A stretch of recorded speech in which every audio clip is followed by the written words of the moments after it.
Men azır medresede studentmin, 1-kurs. Ata-enem ayılda, Bişkekке kelip okup jatam. Alарды абдан сагындым. Ал жакка барганы жооп бербейт экен. Эмне кылсам болот? Телефонда сүйлөшүп турам. Бирок ал мага аздык кылгансыйт. Ата-энемдин жанына баргым келет. Машалла. Ата-энем жакшы, бирок эми студент болгондон кийин киче чыдаш керек. Азыр алхамдулилла жакшы болуп калды. Мурунку студенттер кыйын эле. Келип алып бир бурчка барып ыйлап алышат эле. Ата-энесин сагынганда. Telefonga söylöşü mümkünçülükler жоқ эле.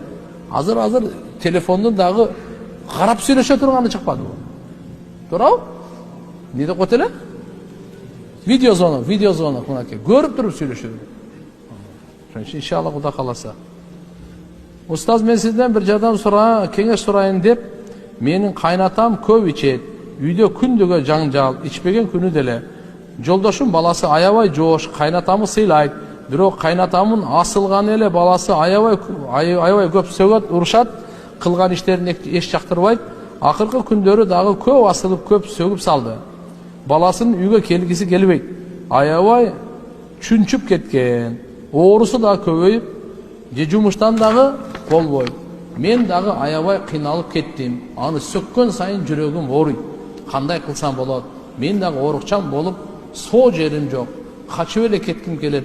Жолдошумду аяйын дейт. Субханаллах. Эми булар динсиздиктин кесепети ушул туган. Болбосо мына сөккөн ташташ керек туган. Бар болсо. Кээ бирлер связка стоп кылып алган. Эки сөзүн бирле уят сөз сөйлөп туруп анан ансыз ага сөз жарашпайбы же, сөз окшошпойбу? Даамы жокпу? Ушинтип эле. Жок. Өзгөчө бирөөнүн энесин сөккөн болбойт туганда. Тим более ата-энеси баласын кантип сөксүн? Пайгамбар айвандарды сөккөнгө тыйым салган. Айван. Аларды каргап, аларды сөккөнгө тыйым салган. Сен кандай бул? Мана мен бечарайым эмне деп айтабыз? Буну аракет кылгыла, буну акырын даватка алып чыккыла. Ошол жерден анан кийин кичине 3 күн чөйрөдөн өзөр арагын таштап, жакшы чөйрөнү тандап, жакшы сөздөрдү угуп, диндин маселелерин угуп, баалуулуктарын угуп, кичине үйрөнүп, үйгө кайтып келсе, оңолор, башка жолду билбейм мен кандай экен.